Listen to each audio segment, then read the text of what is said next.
Welcome to Going Beyond, and I thank you very much for being here with us yet again. Today, my guest in the studio is one that I would call a true blue champion. It's my distinct pleasure to invite into my studio today Dr. Ebenezer Joseph. Now, he has been at chess from the time he was a very little boy, but we'll find out all about that later. However, his most recent episode has been this amazing success that he had at the Commonwealth Chess Championship, which was held in Sri Lanka very, very recently. He got 3 gold medals. Wow, that's something else. And so thank you so much, Ebi, for coming in here. May I call you Ebi? Please. Yes? Please. Okay. Thank you so much. So, I mean, your dad started you in chess when you were very little? Yes. How old? I was 5 years old when my dad taught me how to play chess. Really? And he followed your journey right through? Yeah, he took me to the Russian Cultural Center. So that is where we practiced. So in fact, in 1972, the Tal Chess Club at the Russian Cultural Center, the famous Tal Chess Club where Anand also grew up, was started in 1972. At that time, they said it's for 18 years and above. So I still have a card. She's 5.5 years old. How did they give you that permission then? Mr. Manuel Aaron was Yes. the national, several times national champion was there. But the Russian consulate saw me and said, I would like to play with you.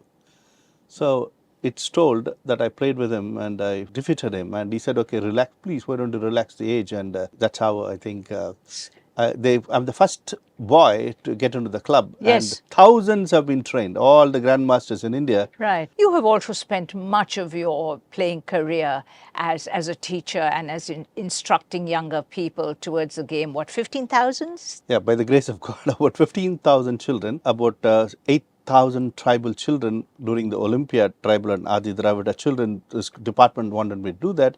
But at the Russian Culture Center, I used to take about 100 at a time.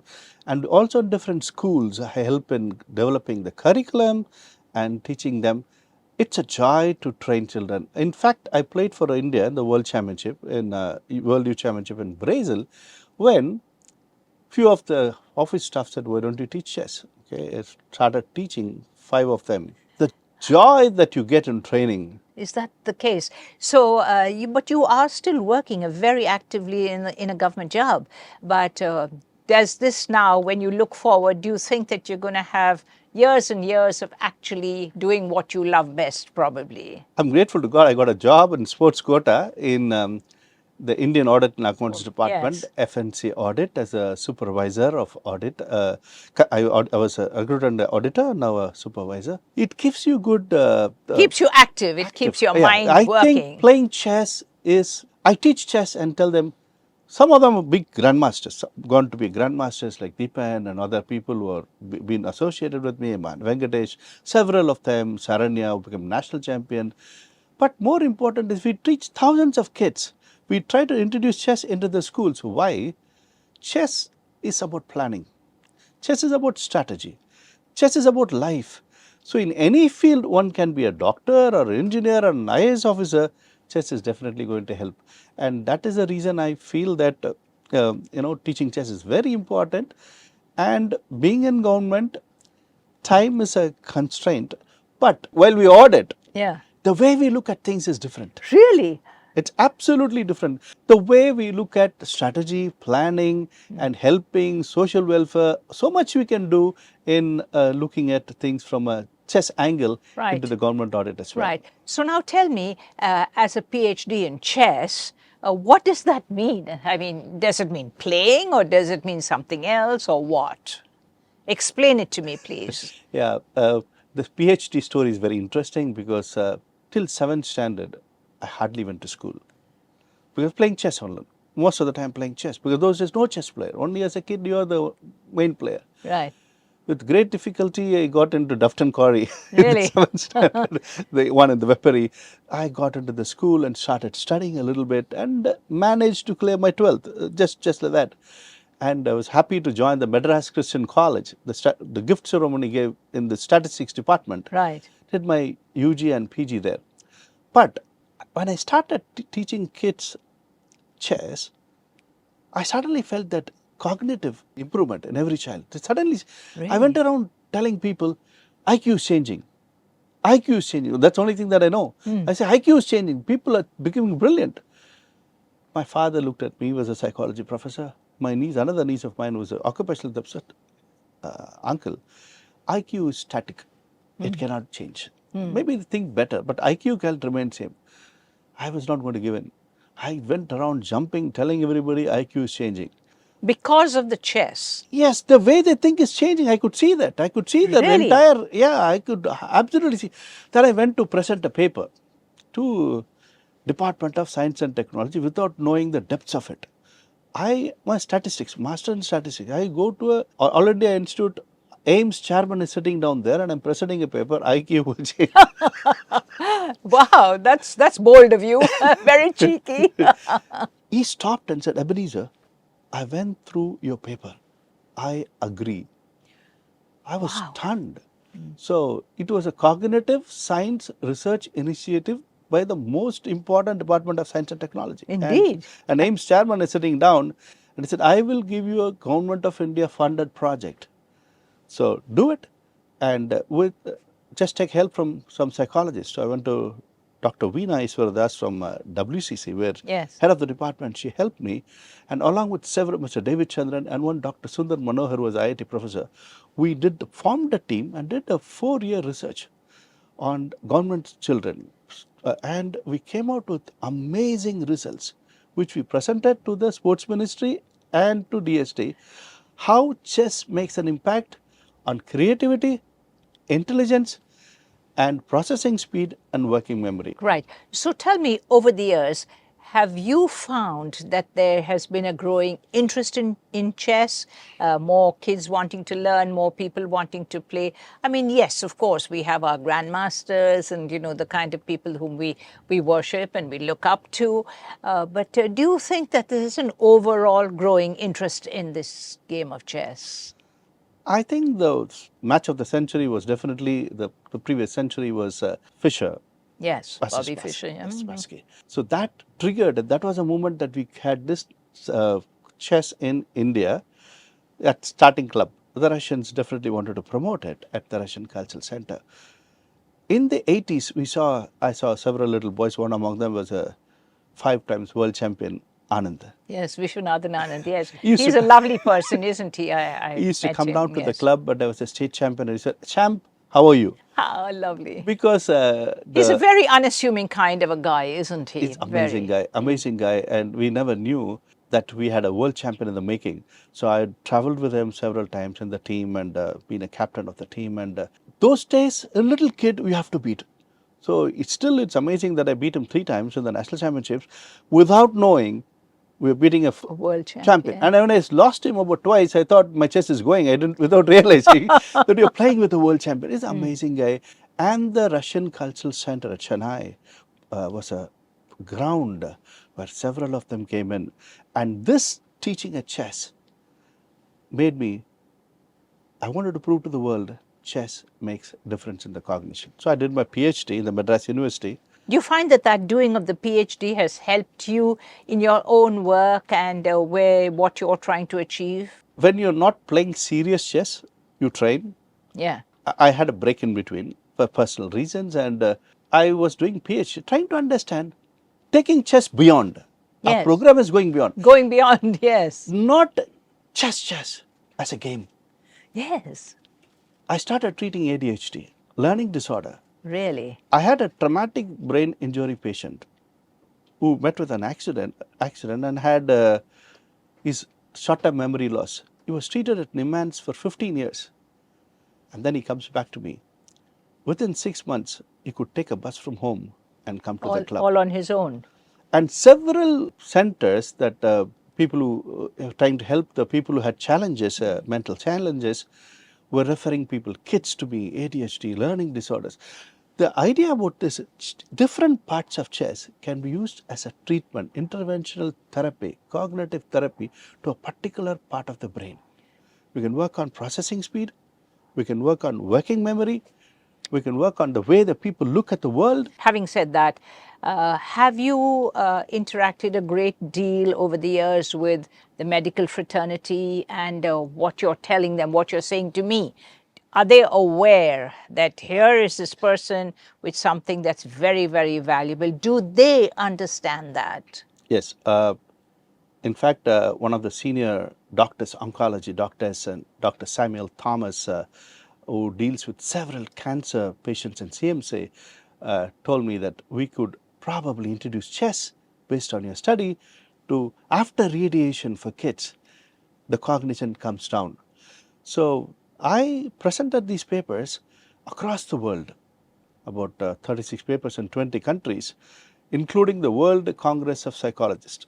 That's amazing. And in 8,000 people attended the World Congress of Psychologists. I was sent by the Government of India, 𝗫𝗱𝗲𝗍 scheme, Human Resource Development Scheme of the Sports Authority of India, sent me to present this paper on sports, how sports can make a difference in the cognitive.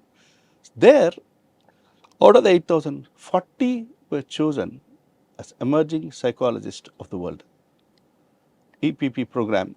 And that's incredible. That really is incredible. So they accept chess makes a difference. In some of the things, it's very interesting that people from Harvard come down, people from different people come down, and from UK come down, and we are presenting a papers in Cognitive Science Society, which is the most important society. And in US, we are presenting. Yes. Sometime we are presenting there, and besides me is a person who says chess does not make a difference. And I'm standing next to him with another paper, says chess makes a difference. So people come and ask, how can you have two papers? Said, from the study I did for 3 months, it did not make a difference. But that's what the professor says. And he says, this guy has done a study for 1 year. So it makes a difference. So we say that 22 interventions are required to make a change. Really? And in fact, the cognitive tool that we are using, the chess tool which I used is called Winning Moves. It's a DVD called Winning Moves, which was shot with the same channel, shot several years ago. In 2007, we did 22 episodes. Because you have to teach chess in a different way. You mean what then by that? By some sort of a scientific fashion, or what? Yes, you need to look at what are the areas where we need to teach it properly. And if you want to prove to the world, you need to have a standardized intervention tool. Amazing technologies. How you use is an amazing technology. Even the statistics, the professor from Loyola was one of the co-supervisors. He would not accept. Even he presented across the world in different places, the analysis has to be correct, the intervention has to be correct. So it is amazing that how you prove to the world, and now by and large everybody accepts. My papers are being cited all over the world that chess definitely makes a difference in IQ. I've never read or heard of that before. So it's a real learning curve for me to actually be talking to somebody like you and getting this kind of feedback. And, it's kind of making me think now a little bit differently. Tell me about your training in the FIDE in Germany. I want to know about that program that you went to. Can you believe that a country like India did not have a single trainer certified by the World Chess Federation? Why not? What's the problem? At that point of time, because most of the Russians were the trainers. So I decided to embark on a journey to go to Germany, the FIDE Trainer Academy, Berlin, Germany, hosted by the World Chess Federation, to present a paper on king and pawn endings. Having seen the presentation and having gone through the course, I was the first Indian to be certified as trainer by the Trainer Commission of the World Chess Federation. And now we have several trainers coming. I was the only Indian to be certified. For 4 years, I was the only Indian and the first Indian to be certified. Can you imagine that? How many do we have now? Numerous. Really? Numerous. After 4 years, they've waited, and after that, I kind of... Now, one thing that I wanted to tell you that is, while we did the study, we found chess did not have impact on education. It was very, very strange. We were studying. One of the co-investigators, David Chandran, was, how come it's not happening? Then we went through and found our education system is by rote. Encourage it. It's rote memory. Yes, of course. Now this doesn't encourage you to think, really, does it? So this we presented to the education department. We have to change our education policy. Our NEP now talks about chess, new education policy. Now they want to bring in chess. So I was thinking on this, how do we make a difference? No point, see, one chess first, chess as a game, going beyond chess not as a game, chess as something else. Something more to improve a person's education, their cognitive ability, their thinking ability, their logical, the planning strategy, for everybody. Even a software guy can do it. So this dream was, I was very happy that the FIDE thought of this again. I presented to them and they've thought about this, and now they have a FIDE Education Commission. Okay, so then tell me, can you, Abhi, actually teach anybody of any age group? Do you think that one is capable of learning this very complicated game of chess? I have trained a 4-year-old. 4-year-old, yes. And at the age of 5, I ended up the rated player of the world. And I was in New York, and Anand played 𝗂𝗃𝗃, I think in 1995, in Twin Towers. Yes. At that time, we were sitting in a club in a New York club, in chess club. A lady walked in, a Jewish lady. They asked her, she's 75. She asked her, ma'am, she said, I want a coach. She said, they asked her, do you for your grandson? She said, she got angry and she was walking out. She said, no, it's for me. I called her, said, sit down. In an hour I taught. Later on, I was in New Jersey. She used to call me to New York to teach. By the time I left, 3 months in USA, just less than 100 days, she started playing chess and she joined the Manhattan Chess Club. And amazing that anybody from the age of, I say 5 to 75, it is important. It helps in dementia. It helps in thinking. When I played this Commonwealth recently, one of the games I lost was, when you age, your working memory, you think it is there. I thought a rook, I was playing a game, and when I thought, okay, I'm going to cut with the rook, and after that, we do multiple complications, about 10 moves, 5 moves behind. In that, there was one small error of the working memory. So to improve that, I play chess, 1 minute game. I can tell you, in chess you can play just 1 minute, you can play 60 moves. So this increases your processing speed. The playing more, looking at more games, patterns, improves your working memory. Absolutely important for any person. For a child who's, we call them outliers, extremely smart. What do you do with them? Teach them chess. A child who's not doing well, having learning disorders. If you see, 30% of the children in the schools are having learning disorders. So how do you deal with them? Sit down, teach them chess. They begin to think.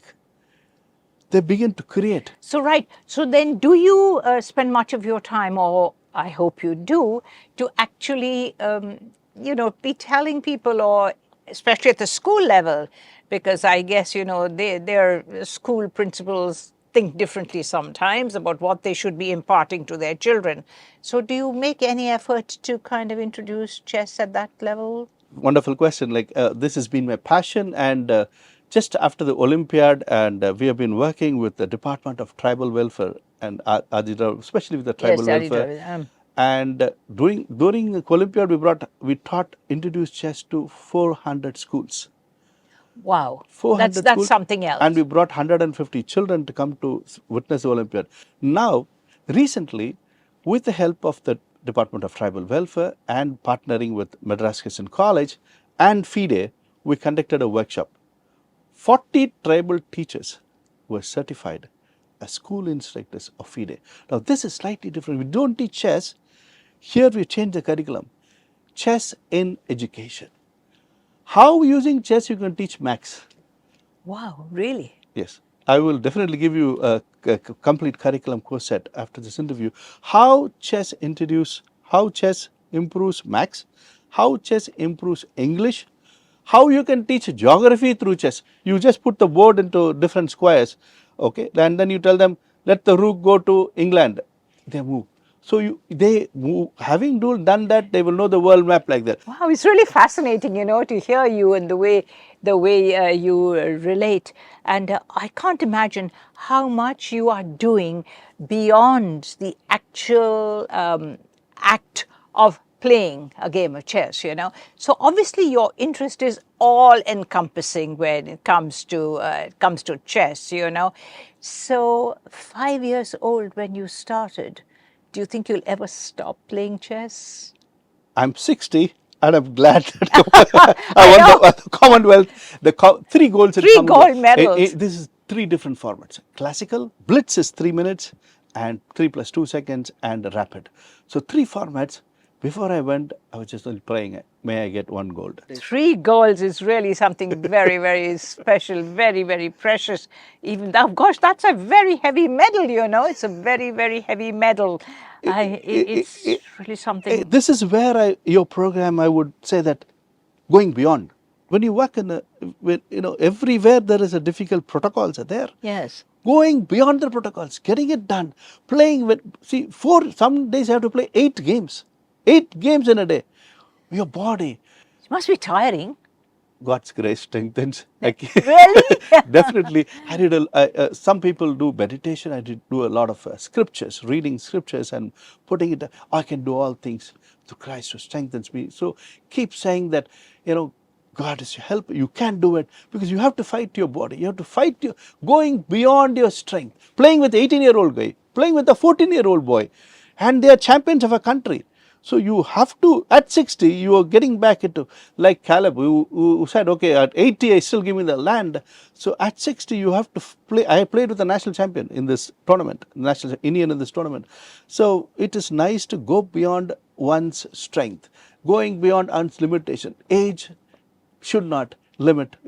In fact, the sister said, 75 you can learn chess, learn new things, play something, go beyond your imagination. Right, keep an open mind, really, isn't it? So over the years, during the long course of your very long career, you must have been to every country of this world, probably.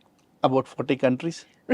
Oh, wow. Wow. Okay. Apart from your dad, was your dad actually a chess champion or was he actually playing? Why did he teach you? I think my mom was going out and gave money to my brother, and my brother brought a chess set and introduced this at home, and he was starting my sisters to play. Both they also learned to play chess and they were state champion. Both my sisters were state champion. My dad, being a logic professor, thought it was very, very, very important teachers. It was a logical thing to teach you. Absolutely. Right? But it needs sponsorship. When I was qualified to play for India in the World Youth Championship in Brazil, India cleared at no cost to the government in 1991. Those days was tough. Very, I would imagine. And my mom, after 3 days after the tournament started, sent me, getting a loan and sending me. So she played a vital part. The first World Championship I played, my mom said, never give up. No, don't give up. We'll give everything to make you play. There's the answer. There's the answer we have. Parents, your parents, standing behind you, play a vital role in our lives, don't they? Absolutely. They make a vital role. And I think we make it today, but the sacrifices they have made, the passion they have inculcated in us, and definitely without God's grace, yes, we can't make surely, it. Yeah? Surely. But I think the community at large, India at large, it's a nice place to live in. I am very happy to live in India. Here, when anybody goes beyond their limitations, they're happy to appreciate it. They're happy to appreciate it, yes. And you have people to drive you, to take you beyond your limitations. I think that is what, being the first cognitive scientist of DST, being the first trainer of India, currently the only person in the Chess Education Commission in the world, only 21 people are certified, one among. So going beyond, you don't look at, Anand was one of the person who went going beyond. Yeah. How can you cross the Russians? So going beyond, it's I think it's each person can do it. Each person who's watching the show can do it. And I'm very, very happy with what you're doing. I think each of us have a niche in our life. Each of us have something niche. Like the journalism. Yes, like true. A young boy, I've seen you doing this. Yes. Going beyond, I think with the help of the people, if you believe in yourself, believe in your friends. You can do anything. You can do anything, really. You know, it's been such a challenge and such a delightful challenge for me to sit here, to listen to you, to see what you're doing and how encouraging you are when you speak. And I can imagine that you must be a marvelous chess teacher. I don't doubt that for one single minute. I love teaching. I love teaching a small kid how to play chess. I enjoy. And especially, there's more joy when the kids go and win. Especially one thing I have to tell you, the one was a little guy who could not even hump back. Yeah. Hump back. And he could not stand up. He will lose in every athletic. I taught him chess. And when he won, with his back hunchback, he ran around the hall saying, "Mommy, I won." How wonderful. The joy. That's enough joy, isn't it? And It's worth everything, I think. Perfect, absolutely. That is worth. So one more area that we need to work on is children with disability, blind children, deaf and dumb children, children with. I taught recently. There's a project near the Central Station. I don't know whether you've been there. No. There's a cemetery. Oh yes, the very old Patrick Cemetery. Yes. Patrick. I went to the cemetery and started teaching chess for those kids. One kid was different. I asked for his papers and I found it said 60% MR. We taught him chess and I'll be very happy to show you a beautiful trophy. That he won. Can a child with mental disability make it? Yes, you can make it, provided you teach. So that's answering your point that yes, I think so, absolutely. I reluctantly have to end here, but I want to first, of course, shake your hand. You don't get to shake the hand of a champion very often. My privilege and my honor to be with you. Thank you very much indeed. It was such a pleasure for me to actually have you here on our program. And I think we are very, very honored. And I wish you continued success. Thank you. I mean, may the next time you come into the studio, probably I'll have to have a much larger table. Abby, it's been wonderful to have you here. Thank you so much. My delight. Indeed. Thank you. Well, it was my distinct pleasure to have this true blue champion here with me. And I do hope that you out there have listened to all that he's had to say, because there's so much that he has said that one can take away from just listening to people like this. As you know, in Going Beyond, I try to find people who are interesting, who are fascinating, and above all, people who have a story to tell us. So until the next time, I'd like you to take care, look after yourselves, and bye for now.